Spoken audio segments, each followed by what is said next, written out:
This episode of the Kevin Powell Podcast is fueled by G Fuel. Whether I'm recording interviews or hitting the gym, it keeps me focused and ready to go. Grab yours at gfuel.com and save 20% with the code KXPFUEL.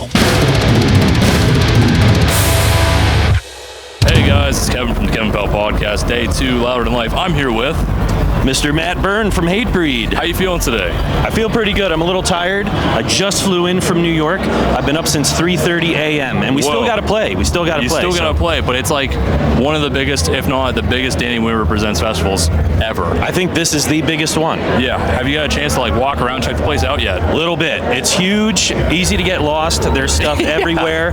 There's crazy people everywhere. It's the type of festival you want to be at. It's exactly what you expect. Right. It's wonderful. How does one get ready for a festival this size? Well, you obviously rehearse because you want to put on the best show you can, but we are well seasoned right now. We're a well-oiled machine because we were on tour all summer between Europe and the U.S. So we had a couple weeks off.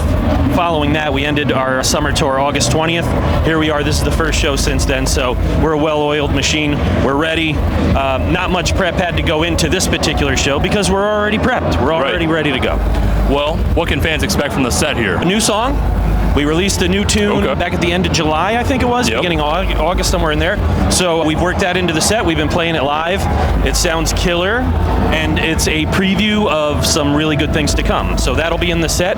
We got about a 40-minute set, so it's not super long, so we're just going to blast everyone over the head with all the hits. I feel you.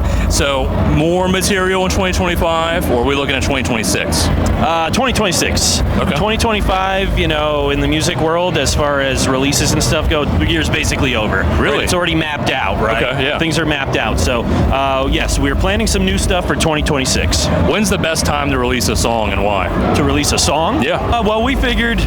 I don't know. Is there a method to it? Is there maybe? Yeah, well, it was during the summer. We were on the road. I think it's the best time to release a tune is when you're active. Yeah. When you're busy, because then it's out there and you're following it up and you can play it live and you're following it up with shows and stuff like that. So right.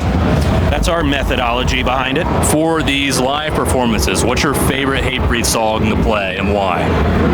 Probably the new one right now. And because it's fresh, it's new, it's exciting. A song like I Will Be Heard, I love it to death, of course. Right. You love all your kids, right? Yes. We got all our songs that are our kids, but we've been playing it for 20 plus years and still gets a great reaction, but it's nice to play some new material and freshen up the set.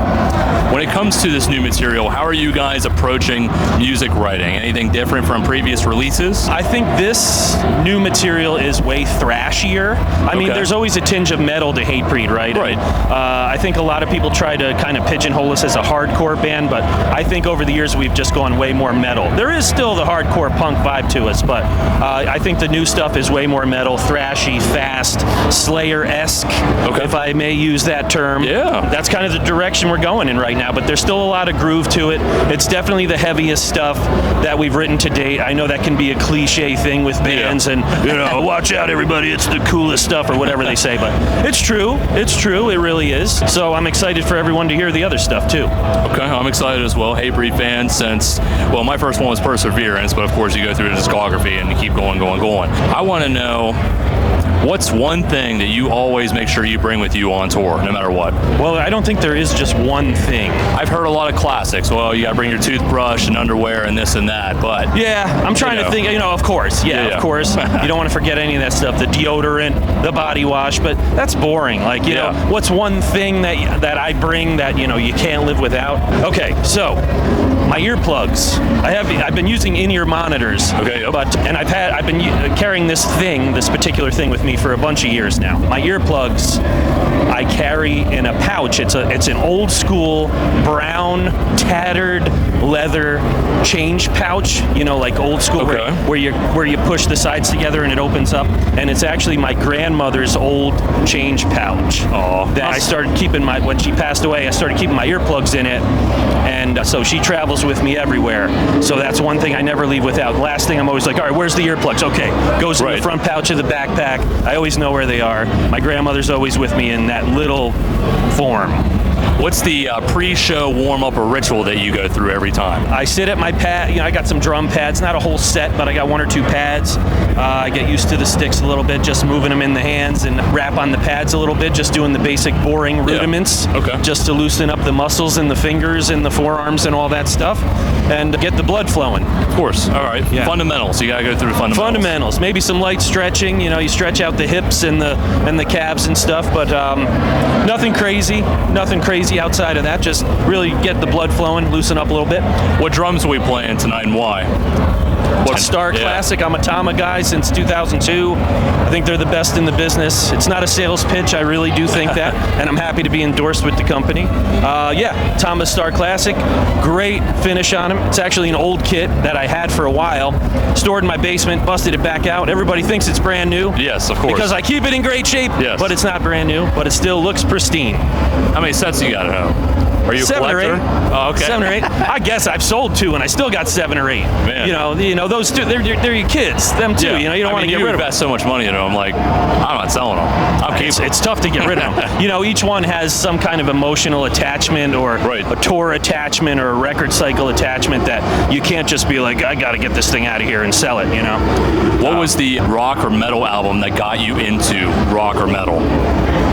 The first thing I ever heard was Black Sabbath, Paranoid, followed by Led Zeppelin, The Song Remains the Same. Okay. Followed by Iron Maiden, Peace of Mind. So it was like bam, bam, bam. Yeah. I had an older cousin turn me on to all that stuff around the same time as Accept, Restless and Wild. And then, of course, this weekend too, so yeah. Yeah, great. And then, of course, I fell into the thrash thing, and then it was just off and running. Of course. Okay, great answer. So when it comes to advice for up-and-coming bands, what would you give and why? Don't do it. Don't do it. Give up now. Give up right now. Just quit right now. No, I mean, you always started as a hobby, I think, right? Yeah. You start in the basement, wherever you're at.